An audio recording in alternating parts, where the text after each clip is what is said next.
안녕하세요. 저는 며칠 전 아내에게 뺨을 얻어맞으며 이혼 요구를 받은 유부남입니다. 그런데 억울하기도 하고 아니면 아내의 반응이 당연한 것 같기도 하고 답답한 마음에 욕을 왕창 먹을 각오로 사연을 보내봅니다. 저는 아내와 나이차가 무려 8살 차이가 납니다. 그래서 주변에서는 많이들 부러워했습니다. 물론 저 역시도 예쁘고 어린 아내이기에 너무 좋지만 때로는 무언가 공감할 수 없고 너무 어리고 해맑기만한 철없는 여동생 같기도 하였습니다. 그런 아내를 화나게 만드는 단 한 가지가 있습니다. 그건 바로 장모님입니다. 지금의 장모님은 아내의 생모는 아닙니다. 장인어른께서 아내의 생모이자 첫 번째 부인과는 사별을 하셨었고 그 후로 아내와 처남을 홀로 키우셨습니다. 아내와 처남이 장가를 간 이후에 어느 날 만나는 여자가 있다며 재혼을 하고 싶다고 말씀하셨습니다. 가족들은 처음에 장인어른의 말씀에 당황하지만 모두들 환영한다며 그분을 소개해달라고 하였습니다. 그분이 지금의 장모님이십니다. 처음 뵙는 날의 장모님 모습을 아직도 잊지 못합니다. 장인어른보다 무려 15살이 어리고 저보다 고작 3살 많은 누나였습니다. 그리고 복장은 짧은 치마에 쫙 달라붙는 티셔츠를 입었고 진한 향수 냄새가 진동했으며 짙은 화장은 마치 활용의 업소 여성같이 보이기도 했습니다. 소개하는 자리보다는 나이트나 클럽이 더 잘 어울릴 것 같은 모습이었습니다. 식사와 함께 대화가 오고 갔지만 다들 반응은 냉담했습니다. 아내도 처남도 이거는 아니라면서 절대 반대를 하였고 저나 처남 댁은 별말 없이 안목적 동의만 하였습니다. 장인어른은 그분의 겉모습과 달리 속은 여리고 착하다며 이해해달라고 하셨습니다. 평생을 너희의 인생을 위해서 살았는데 남은 장인어른의 인생도 지켜달라고 하셨습니다. 한동안 불화가 있었지만 결국 장인어른 뜻대로 재혼을 하시게 되었습니다. 너무나 젊은 새 엄마 새 장모님에 대한 호칭도 부자연스럽고 어색했지만 그래도 장인어른이 행복해 하셨기에 모두들 노력하였습니다. 그렇게 행복할 것만 같은 시간은 길지 않았습니다. 2년쯤 지나서 장인어른은 암에 걸리셨고 몇 번의 수술과 항암 치료를 하였지만 약 1년의 투병 생활 끝에 결국 돌아가시고 말았습니다. 아내는 젊은 장모님이 장인어른의 나이나 건강 상태를 고려하지 않은 채 무리하게 여행도 다니고 밤늦게 데이트도 다니고 술도 같이 많이 마시면서 일찍 돌아가시게 된 거라며 원방하였습니다. 제가 봐도 장인어른께서 12년 사이에 많이 수척해지신 것 같았습니다. 그러니 아내는 더욱 장모님을 원망하였고 장인어른이 계실 때에도 가족들과 장모님 사이에는 분명 안 보이는 벽이 있었습니다.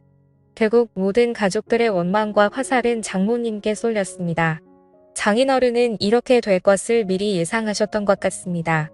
어느 날 평소와 다름없이 낮에 시간이 나서 병원에 들렀습니다. 병원비를 결제하고 병실에 올라갔더니 장인어른 혼자 계셨고 조용히 할 말이 있다며 바람 쐬러 나가자고 하셨습니다. 맞사위했던 저는 그 전에 장인어른과 소주 한 잔씩 하면서 말동무를 해드리고 하였습니다. 많이 답답하고 힘드시지 하면서 장인어른께 말씀을 드렸습니다. 한참을 고민하시면서 혹시라도 자기가 죽게 된다면 아주 가끔이라도 장모 찾아뵙고 안부라도 물어주면 안 되려고 하시는 것이었습니다. 그러시면서 장모도 많이 외로운 사람이라며 부탁한다고 하셨습니다. 저는 마지막 당부 같은 걸 하시는 장인어른께 빨리 폐차하셔서 집으로 가시면 장모님께도 더 잘하고 처갓집에 더 자주 찾아뵙겠다고 하였습니다. 자네만 믿는다며 저한테 여러 번 부탁을 하셨습니다. 그 뒤로 장례가 끝나고 어느 정도 시간이 지날 때쯤 장모님께 전화를 드렸습니다. 집에 그냥 계신다고 하셨습니다. 퇴근하고 과일 및 고기 등 이것저것 싸서 처갓집에 들렀습니다. 아내 보고 같이 가자고 하면 불같이 화를 내며 안 갈 것이 뻔하기에 퇴근길에 혼자 갔습니다. 장모님께서 말을 안 한지 사람을 안 만난 지 며칠이 지났는지 모르겠다며 반갑다고 하셨습니다. 장모님도 많이 수척해지시고 예전과 달리 얼굴에 그늘이 가득했습니다. 장모님의 이런저런 넋두리와 저녁 식사를 마치고 다음에 또 오겠다고 인사를 드린 후 나왔습니다. 배우자 중 누가 먼저 돌아가시면 3년은 많이 힘들단 얘기를 들은 적이 있습니다. 그래서인지 더 고맙다고 자주 놀러오라고 하시는 모습에 마음이 아팠습니다. 그날 이후 3일에 한 번씩은 꼬박꼬박 전화를 드려서 집에만 계시지 말고 친구도 만나시고 나들이도 다니시라고 말씀드렸습니다. 살 곳도 만날 사람도 없다며 그냥 집이 좋다고 하셨습니다. 그래서 정말 외출하고 싶으신데 가실 곳이 없으시면 점심때 회사 근처로 오셔서 전화 달라고 하였습니다. 언제든지 나가서 맛있는 점심 사드리겠다고 하였죠. 그 후로 가끔 오셔서 점심도 같이 먹고 카페도 가서 대화를 하였습니다. 어느 날 아내가 이런 사실을 알게 되었고 저한테 불같이 화를 내었습니다. 그래서 장인어른 부탁부터 있었던 사실을 전부 이야기해 주었습니다. 아내는 장인어른의 부탁을 무시하지 않고 들어준 것은 고맙지만 앞으로 장모님과 개인적인 연락은 하지 않았으면 좋겠다고 하였습니다. 그리고서는 장모님께 전화해서 더 이상 자기의 새엄마도 저의 장모도 아니니 연락하지 말라고 하였습니다. 이 사실은 처남에게도 알렸습니다. 처남도 아내에게 그 정도까지는 할 필요 있냐며 심한 거 아니냐고 하였지만 아내는 확고했습니다. 그렇게 한두 달 지났을 때 장모님께 연락이 왔습니다. 그래도 가끔은 제가 연락을 줄 거라고 생각했는데 한 번도 안 와서 서운했다며 시간 될 때 처갓집에 놀러 오라는 것이었습니다. 집에 이것저것 고장나고 교체해야 될 것은 많은데 할 줄도 모른다며 도와달라는 것이었습니다. 그래서 이번 주말에 한번 찾아뵙겠다고 말씀을 드리고 아내에게는 주말에 회사 상사분들이랑 골프 약속이 있다고 거짓말을 하고 처갓집으로 갔습니다. 장모님께서 반갑게 맞이해 주시더군요. 저는 가자마자 수도 전구 벽지 보수, 문고리 등 수리 및 교체를 시작했습니다. 딴 건 몰라도 제가 뭐 고치는 손재주는 좀 있는 편이었거든요. 그 집도 아내가 어릴 때부터 살던 집이다 보니 이래저래 오래돼서 고장난 것들이 많았습니다. 점심때가 훌쩍 지나서야 모든 것이 끝났고 늦은 점심을 먹게 되었습니다. 장모님께서는 고생 많았다며 맛있는 음식과 막걸리를 주셨습니다.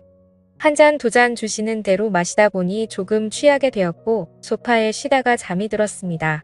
한참을 자다가 깨어보니 시간은 이미 많이 늦었고 아내에게 술자리가 길어져서 상사분들과 다 같이 2차로 가게 되었다며 내일 들어갈 것 같다고 문자를 남겼습니다.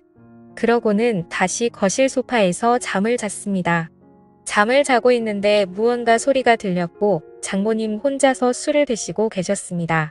저도 옆에 앉아서 한두 잔 거들면서 장모님 말씀을 들어드리다 결국 만취하게 되었었죠. 저도 지금 생각하면 참 후회되지만 그날 술에 취해서였던 건지 실수를 저지르고 말았습니다. 그 사건 이후 장모님은 뒤탈 없이 그냥 즐기면 되는 거라고 하시면서 더 노골적으로 만남을 요구하셨습니다. 계속 거절을 하였지만 회사까지 찾아오셨습니다. 몇 번이고 다음에 찾아뵙겠다며 택시를 태워서 보내드렸지만 또 오셨습니다. 결국 처갓집을 가게 되었고 그렇게 만남을 가지게 되었습니다. 그런데 꼬리가 길면 잡히듯 내 행동이 수상해서 핸드폰을 뒤져보고 안 것인지 아내가 어떻게 한 것인지 모든 사실을 다 알게 되었습니다. 아내는 제가 처갓집에 있을 때 쳐들어왔고 장모와 머리채를 잡고 싸웠습니다. 제가 힘겹게 그 둘을 떼어놓고 아내를 차에 태워서 저희 집으로 왔습니다. 오는 길에 장모와 아내는 전화로 싸웠고 그 와중에 장모의 이야기를 듣게 되었죠. 아내의 태도가 너무 마음에 안 들어서 저를 일부러 꼬신 거라며 제 아내 보고 남편 관리나 잘하라는 것이었습니다. 그렇게 집에 오자마자 아내는 저를 죽도록 때렸고 이혼하자며 집에서 나가라고 하였습니다. 그렇게 집에서 쫓겨나서 회사 근처 고시원에서 생활한 지 2주가 되었습니다. 한 번의 실수에서 멈추지 못한 점, 계속되는 만남의 요구를 거절하지 못한 점, 만남을 가진 점, 아내의 신뢰와 믿음을 저버린 점 등 제 잘못이 많은 것을 잘 알고 있습니다. 하지만 장모님의 그런 악의적인 의도로 벌어진 일들이라는 것이 억울하기도 합니다. 어떻게 보면 저도 당한 경우인데 아내는 무조건 이혼을 요구하고 저는 어떻게 해야 할까요? 용서받고 앞으로 아무 일 없었던 듯이 함께 살 수는 있을까요? 앞으로 어떻게 하는 게 나을지 인생 선배님들께서 말씀 좀 해주시기 바랍니다.